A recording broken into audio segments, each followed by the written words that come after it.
నమస్కారం అండి. చైనాతో మనకున్న ప్రమాదం ఏంటి? నమస్తే అండి.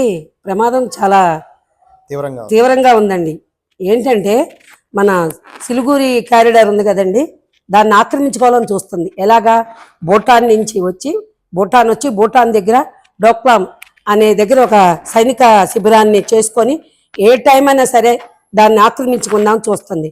అది దాన్ని ఆక్రమించుకుంటే ఏముంది అనుకుంటే అది పొరపాటు. ఎందుకంటే మన భారతదేశంలో ఉన్న 8 ఈశాన్య రాష్ట్రాలు మన చైనా ఆధీనంలోకి వెళ్ళిపోతాయి. ఎందుకంటే ఆ సిలిగురు కారిడార్ని వాళ్ళు ఆక్రమించుకున్నారు అంటే మనకు సంబంధాలు తెగిపోతాయి.